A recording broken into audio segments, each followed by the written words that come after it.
Nggak usah pakai handset, Mbak. Waalaikumsalam, berjumpa kembali bersama saya Sandro Jabrik Wong Ganteng sak dunyo.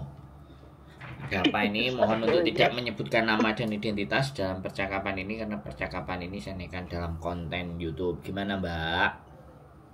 Oke. Ini Mas, ini kan sebetulnya udah agak lama sih sebetulnya ya. Nah ini kan di Facebook, saya kan mainnya di Facebook gitu. Terus? Di Facebook kok terus ada itu Kedutaan Besar Indonesia itu di Facebook gitu loh. Terus saya penasaran aja gitu kan. Terus ikutan kan di situ ada yang apa pokoknya ada bantuan gitu loh. Itu kan intinya. Terus kan disuruh info gitu kan. Saya info, terus ditanya nama, berapa tahun di Hong Kong gitu kan. Kan saya udah lama memang 2005 gitu kan. Habis itu terus ya langsung Anda bisa masuk dalam daftar dapat bantuan gitu Mas gitu kan. Habis itu ini bener nggak ya, kita kan udah lama di sini juga nggak mau dikacangin orang-orang seperti itu, tapi kok ada akunnya kok Kedutaan Besar Indonesia gitu kan, kita kan penasaran gitu loh Mas Mas Sandro gitu kan. Dari situ lah saya coba aja gitu. Habis itu terus ya itu saya screenshot ke Mas Sandro gitu. Itu terus ditanya ini terus nanti nomor HP saya ya ditanya gitu kan. Habis itu saya kasih lah gitu. Terus dikasih nomor apa sih itu pokoknya kayak jenis pin gitu loh, angka berapa 4 gitu. Terus saya send ke inbox mereka. Terus seperti itu Mas. Terus ditransfer kemana lah, ini kan saya terus takut tanya Mas Sandro aja gitu. Itu gimana, itu apa benar Mas? Menurut saya gini, yang saya jadikan pertanyaan, tapi kok di Kedutaan Besar Indonesia gitu loh, di Facebook gitu kan, itu yang maksud saya ya seperti itu pertanyaan saya gitu. Kalau apal-apal kenapa masuk Facebook gitu loh, itu sih masuk akal juga sih ya pertanyaan saya gitu.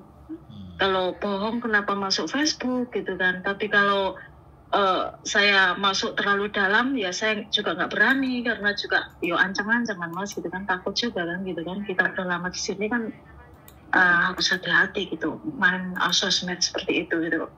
Makanya saya tanya Mas Sandro, apa benar nggak sih itu? Nanti kasih rekening terus ternyata apel-apel mateng kan gitu mikirnya. Gimana Mas Sandro? Giliran saya ngomong. Jadi gini Mbak. Jadi gini Mbak, yang harus kita tahu, yang harus kita pahami, di dunia luar sana itu akan berbagai macam teknik dan trik, ya. Teknik dan trik mau menipu. Ya, itu yang harus kita pahami. Kita harus berpikir antara 10-20% bahwa hidup di muka bumi ini itu 10-20% itu hanya tipu-tipu atau hanya tipu muslihat. Ya. 10-20%. Saya nggak bicara 80%. Karena kita berbicara lebih dari 30% dan 40% bahkan ke 50%, maka kehidupan kita akan negatif thinking. Tapi kita letakkan di 10-20%. Nah, masalahnya kebenaran itu akan yes or no. Kita harus berpikir kritis, pakai logika. Nah, ini yang aku senang. Kalau sampai ada yang bertanya kayak gini nih, saatnya saya menjelaskan dan hubungannya bagaimana critical thinking. Jadi berpikir kritis, ya. Nah, penipu ini, ya, ini kan pertanyaannya benar apa tidak. Nah, ini sampean nanti yang akan menjawab bahwa apa yang kepada sampean tidak hanya kasus ini, nanti episode ada kasus apa, episode kasus apa lagi, sampean bisa punya cara berpikir kritis ya. Jadi penipu dalam menyasar sekali lagi target marketnya mereka itu melihat tingkat pendidikan, tingkat pergaulan, tingkat informasinya, dan mereka mendapatkan itu dari mana? Ya dari sosial media. Ya kan? Makanya terjadi penipuan di dalam tahanan dengan modusnya love scam, ya kan? Karena mereka tahu bahwa market di Hong Kong ini, teman-teman kita di Hong Kong ini orang-orang yang kesepian. Iya. Ya, satu. Terus yang kedua, dalam penipu itu orang pasti akan ada sifat greedy atau serakah. Nah, yang kedua adalah greedy dan serakah, ya kan? Terus orang-orang ke Hong Kong ini kan cari uang. Jadi apapun ceritanya, selama itu mendapatkan free money, orang itu akan interest. Nah, ini kalau free money ini secara logika nggak cuman penipuan aja ya, diskon beli 1 dapat 2 itu kan sebuah sistem free money. Jadi kayak cuma-cuma mendapatkannya. Nah, kalau kita menjadi manusia yang punya cara berpikirnya lebih kritis, ini ada apa? Lah, yang pertama itu. Yang kedua, ini mengatasnamakan lembaga perwakilan negara. Kan kemarin, ya, kalau Samen cross check, Samen mungkin nggak melihat beritanya. KJRI juga ngerilis bahwa hati-hati penipuan yang mengatasnamakan KJRI. Terus pemberian bantuan ABCD itu sudah dirilis sama KJRI. Tapi mungkin beritanya sampai terima mungkin baru hari ini ada masalah. Oke, nggak apa-apa, tak ceritain, ya kan, tak ceritain. Nah, kita bukan cerita masalahnya sampai kadaluarsa nonton itu, enggak, tapi lebih ke arah berpikir kritis. Gitu loh, Mbak. Nah, ini pas aku naikin juga di konten supaya teman-teman yang lain itu bisa belajar. Nah, bisa belajar. Jadi apapun itu, tidak hanya KJRI, bahkan BNI pun banyak. Bahkan mengatasnamakan Baim Wong, yang memang notabene-nya Baim Wong sering memberikan memberikan uang atau giveaway atau apapun. Nah, itu di copy paste sama mereka, gitu loh. Dan mereka sangat tahu target marketnya, gitu. Target marketnya. Jadi makanya kenapa PMI Hong Kong itu menjadi banyak target para modus penipuan. Iya, karena mereka kesepian, mereka nggak tahu harus tanya ke siapa. Hal seperti ini, oh ini uang gratis, terus orang diputuskan sesuatu yang paling sulit. Yang kembali lagi paling sulit untuk dinasihati itu kalau orang jatuh cinta. Makanya para penjahat-penjahat itu menggunakan modus love scam. Dengan berbagai cara memutarbalikkan, dengan berbagai cara mengatur siasat seperti ini. Kalau saya ya berpikir kritis ya, critical thinking. Siapapun menawarkan hal gratis dan saya tidak kenal dia, ataupun saya kenal dia, ya, kalau memang benar-benar dia mau ngasih gratis dan itu memang hak saya, ya kan, aku bilang, bisa nggak saya ketemu sama kamu, atau kamu di mana, aku bisa nyamperin nggak? Kalau jawabannya oh ini tidak bisa, sistemnya kayak gini, terus aku bilang, ngomong aja sama tembok, ngomong aja ke laut. Nah, makanya di situ critical thinking, logika berpikir kita itu harus bermain di sana. Ini tiba-tiba ngaku-ngaku jadi ini, minta ini, mau ngasih ini. Yang paling sering kan teman-teman ini gambar-gambar pilot, polisi, titip uang, mau ngambil uang karena nggak bisa, sistemnya gini-gini, terus harus ditransfer dulu lah. Dan dia itu masif, intensif. Kalau sampai mau ngerjain, telepon aja. Makanya kenapa ya teman-teman, kalau punya masalah ke saya jarang WA.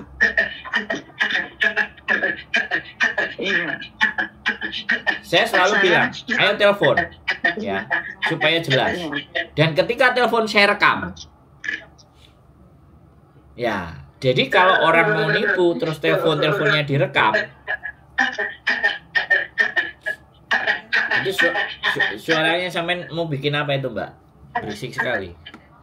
Makanya sampean jangan pakai itu ngomongan saya. Iya. Maaf, ngomongan saya. Sorry Mas, ini kerja soalnya. Ya, makanya ya nggak apa-apa, aku terserah. Jadi karena sampean yang butuh, aku menjelasin aja. Aku sadar, aku sadar posisi kalian itu tidak di posisi yang free. Tapi kembali lagi kan, kalau ada suara-suara yang nggak pas, aku oh ya sudah, aku bertanya saja. Kalau yang dengerin kan nanti kasihan Mbak, karena yang dengerin itu benar-benar kadang mereka bilang, jadi sesuatu yang sampean sampaikan dan yang saya bahas itu sesuatu yang penting. Jadi kadang-kadang saya ingin menghargai juga yang dengerin, nggak cuman yang cerita. Yang dengerin itu kita hargain karena mereka mau dengerin dan mau belajar. Nah, itu makanya. Iya, betul. Ya, terus anehnya saya kan ya sebetulnya saya juga berpikiran kritis ya Mas Andra ya. Ini aku sewering kene mau kibuli gitu mikirnya gitu udah masuk, maksudnya saya sudah dari awal ini ngapusi tapi aku coba aja gitu loh Mas Andra maksudnya. Habis itu udah berapa lama ya, itu mungkin habis hampir semingguan gitu, itu ada connect oke gitu, ditransfer ini nanti ada SMS ya gini gitu. Terus oke, aku dapat SMS memang WA gitu Mas. Habis itu langsung kan aku info lagi, nah ini dikirim kemana nomor PIN-nya, ke inbox saya, oke langsung ke inbox gitu ya. Habis itu terus kan otomatis kan udah tahu nomor WA saya tuh Mas. Habis itu dia tanya gini, ada nomor telepon lagi gitu, nggak ada Pak. Ya saya jawabnya juga simpel singkat, nggak kayak orang yang kayak tergila-gila sama uang gitu, nggak ya Mas ya. Mungkin mereka juga mikirnya ini orang ini udah pengalaman mungkin gitu. Ya udah simpel aja saya bilang ya. Oh nggak ada, cuma satu ini aja gitu toh. Habis itu nggak ada kabar sama sekali Mas. Habis itu nggak ada info lagi gitu Mas. Habis itu terus berapa hari gitu ya nggak ada connect lagi. Ya udah bohong ini, saya mikirnya gitu cuma. Habis itu iseng-iseng lagi gitu kan. Terus aku yang bilang halo gitu aja. Habis itu barusan ini terus aku telepon Mas Sandro. Ini barusan dia inbox lagi gitu loh. Inbox tanya nomor rekeningnya, ini ditransfer kemana. Nah ini kan terus saya tanya gini, lah kemarin saya kita ada connect, kenapa nggak disambung terus kalau memang benar-benar gitu. Cuma saya mikirnya seperti itu gitu Mas Sandro. Habis itu terus ya oke lah, daripada saya mikirnya kan gini, positifnya kok ini kedutaan gitu Mas. Di Facebook juga gitu kan, otomatis kan umum gitu loh. Mikir positifnya seperti itu, tapi negatifnya kok kayak gini gitu kan. Ya lebih baik tanya Mas Sandro itu langsung tanya gitu. Ternyata Mas Sandro jawabnya gitu, ya oke, untung saya belum kasih apa-apa, maksudnya nomor ini apa gitu kan. Saya takutnya disalahgunakan gitu. Ya jadi tujuannya yang pertama bisa jadi ngambil identitas kita. Ketika identitas sudah kita diberikan, dan ini modusnya kita lanjut lagi ya. Jadi karena tadi belum selesai. Kalau sudah dapat informasi yang dia dapetin dan sampean sudah kasih dan dia sudah kasih sama sampean. Jadi kalau sudah dia kasih sama sampean, artinya pada saat dia sudah pegang data. Nah, ketika maaf ya, saya putus. Tapi alhamdulillah nama saya itu nggak clear gitu. Sampean dengerin saya ngomong dulu Mbak. Sampean dengerin saya ngomong. Misalnya kan saya tadi bilang, ya. Ini kan saya bicara tujuannya. Jadi kalau sampean ngerasa sesuatu nggak sampean kasih apa-apa, sampean diam dulu, sampean dengerin saya ngomong dulu. Biar sampean itu tuntas. Jangan sampean berpikiran apa yang saya omongkan itu sudah terjadi sama sampean. Enggak. Bisa dipahami nggak? Ini bedanya. Makanya sampean kan nanya, saya menceritakan kenapa modusnya kayak gitu. Karena kalau sudah identitas itu dia kantongi, ya kan? Kemudian identitas dia kantongi, dia mulai mengancam, gitu. Jadi kalau dia mulai mengancam, karena kita ngerasa identitas kita sudah berikan, misalnya, ya. Jadi jangan ngomong aku belum ngasih. Enggak, aku ini bercerita ya kan. Jadi sampean bertanya, aku bercerita gitu loh. Jadi ketika sudah dikasih, ancaman itu akan muncul dan kita akan muncul ketakutan. Nah, ketika kita itu jadi takut, nah, panik, kerjaan nggak beres, ya kan, kekhawatiran, macam-macam, terus dia serang terus, gitu loh. Nah, makanya kan untuk menghindari itu semuanya, bullshit lah, semuanya langsung blokir. Jadi itu lebih kalau kita menjadi orang yang nggak kuat, nggak gampang diancam. Jadi anggap aja jangan kalau dari sosial media itu kebanyakan hoax, bilang aja gitu.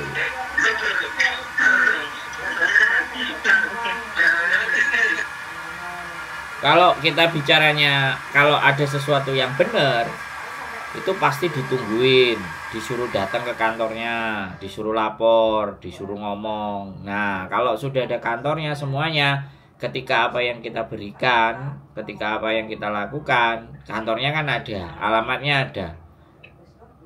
Nah, kita tinggal laporkan aja di situ. Penipuan kan namanya penipu, nggak pernah mungkin akan nunjukin. Ya, kadang-kadang kalau dia sudah kasih tahu tempat dan semuanya, hati-hati, itu jauh lebih kok komplotan, sudah sindikat yang sudah sangat berani dan mereka siap kalau sudah mau ngajak. Kayak nih kemarin terakhir kayak penipuan haji di Hong Kong.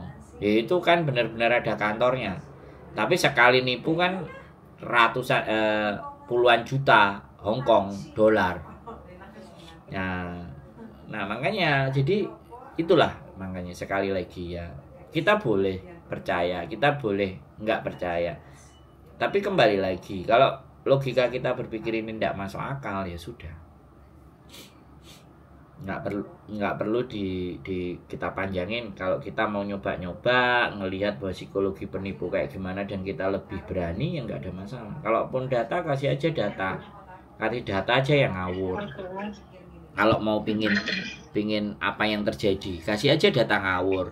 Ini nama saya, ini nomor telepon. Kenapa nggak fotokopi KTP? Kenapa yang ini? Ya bilang aja, emang aku goblok.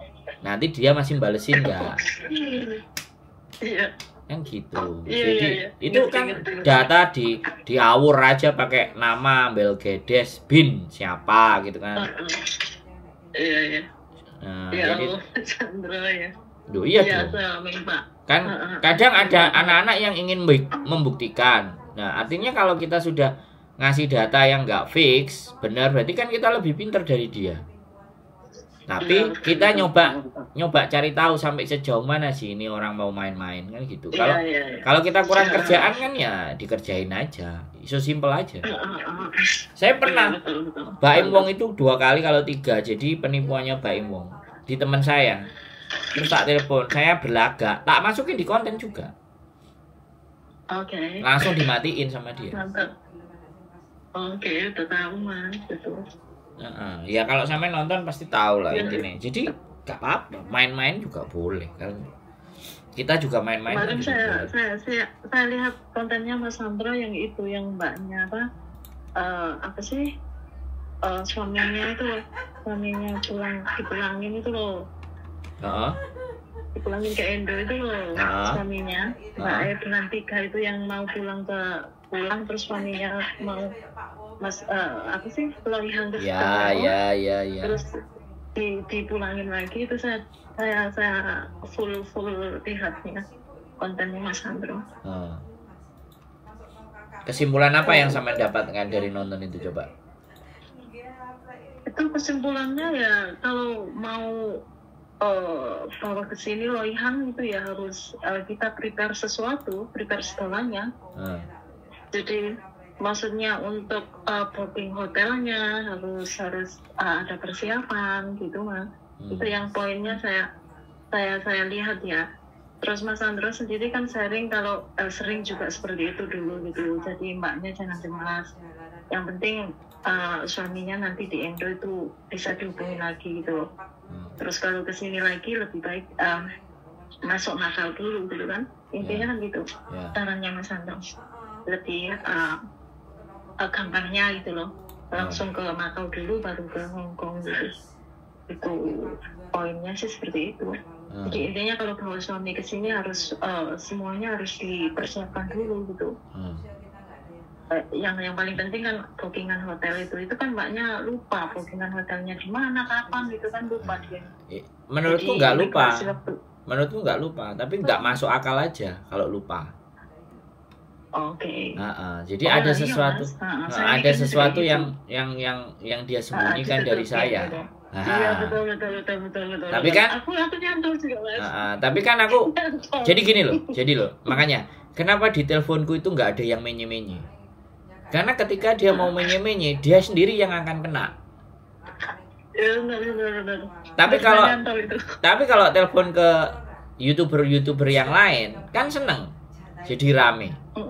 Kamu nih cengok goblok. Jadi kayak ketika kita digoblok-goblokan sama orang itu kayak sesuatu yang bahagia gitu. Kalau aku nggak akan pernah goblokin. Tapi ada yang aneh deh mbak ceritamu ini.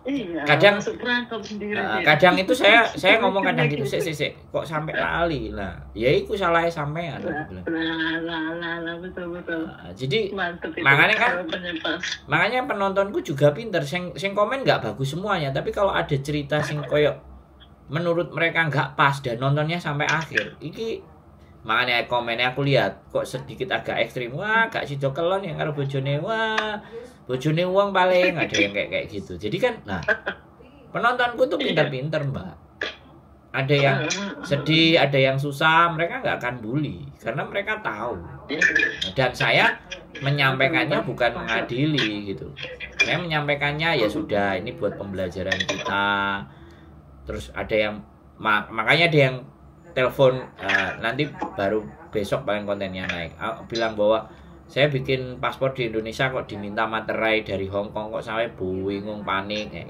saya takut dibully aku bilang gak usah takut dibully mbak ini untuk menunjukkan bahwa permasalahan sampean itu nggak hanya cuma terjadi sama sampean saja tapi saya sebelum ngomong itu kan saya ngasih solusi dulu ya kan saya itu solusi dulu. Mantap sih, saya senang. Senang melihat kontennya Mas Sandra. Solusinya dulu kalau udah bilang udah ngasih solusi, lihat dia mau jalanin solusi itu enggak. Kalau dia masih ngeyel aja, sebenarnya dia nggak cari solusi tapi mau nyari pembenaran atas apa yang mau dia inginkan. Apa yang inginkan? Nah, tidak bisa kalau sama saya kayak gitu. Ya. Kalau sama saya nggak bisa, aku udah pikiran sendiri, aku nggak bisa kamu atur untuk membenarkan masalahmu. Nah, anak-anak itu kan kadang itu telepon itu bukan untuk nyari solusi tapi aku dukungan bener no apa sing tak omong no. Nah yang parah lagi ketika cerita sesuatu yang salah ditanggapi sama konten kreator malah digoblok-goblok no malah dicengok-cengok no awakmu ngene-ngene itu malah menurutku ya kalau memang dia memang cari solusi cari pandangan ya dia salah gitu telepon kepada orang yang salah. Tapi kalau memang dia pingin cerita yang rame-rame dan ceritanya supaya bikin jadi geger dunia, ya saya nggak memilih dengan hal itu. Makanya yang nelpon sama saya itu lebih cenderung nggak ngawur gitu loh, hati-hati. Prinsipnya Mas Sandro seperti apa kan gimana gitu kan lain dari yang lain gitu loh maksud saya. Ya dan saya nggak mau bikin info itu berdasarkan katanya ya kalau misalnya mbaknya telepon ya misalnya ada mbak telepon ya kan dari ceritanya itu ada aneh yang dirasakan kalau dia mau menyembunyikan sesuatu. Iya. Seperti apa mas? Nah, seperti apa?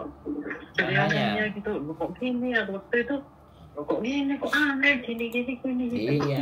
Tapi ya udah dengerin aja iya kan kayak gitu kita bisa ambil. Tapi enaknya Mas Sandro itu nggak menjudge dia gitu loh cuman kasih solusi gini enaknya sih seperti itu cuman dianya sendiri kan masuk perangkap dia sendiri gitu kan kalau orang yang bisa mencerna percakapan antara Mas Sandro sama dia gitu ya kalau bisa mencerna gitu tapi kalau orang yang cuma membuli ya kayak itu tadi kan nggak iso kamu kumpul sama bicara gini ya itu namanya sosmed yang seperti itu it's okay sih sebetulnya gitu kan yang rame sosial media ya kan yang maki-maki ngajak ribut-ribut olok-olok satu sama lain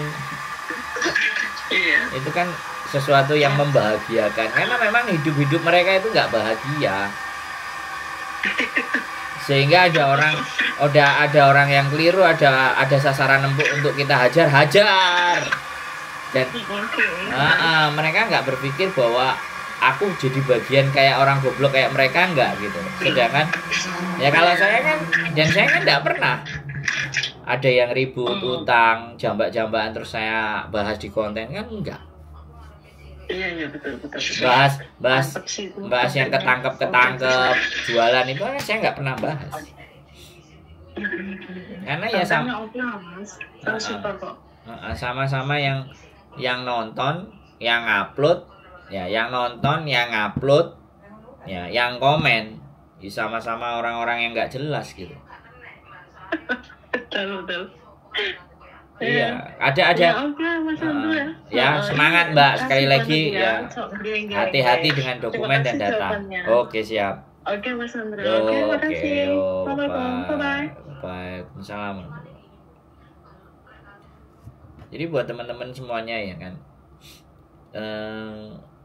selama kita itu logikanya main dan semuanya, dan kalau kalian sengaja, ya sekali lagi kalian sengaja mau main-main dengan para penipu, it's okay. Tapi jangan sampai itu akan menjadi senjata makan tuan buat kalian. Jangan juga jadi bumerang. Ya, kalau memang mau ngerjain kurang kerjaan, it's okay. Saya nggak ada masalah dengan persoalan-persoalan seperti itu ya teman-teman. Kadang sekali lagi saya juga kalau ada orang yang mau nipu ya saya telepon gitu loh. Saya sih orangnya seperti itu aja, so simple aja ya buat teman-teman semuanya. Oke, tetap semangat dan keep stay tune my YouTube channel, and see you next video. Bye bye.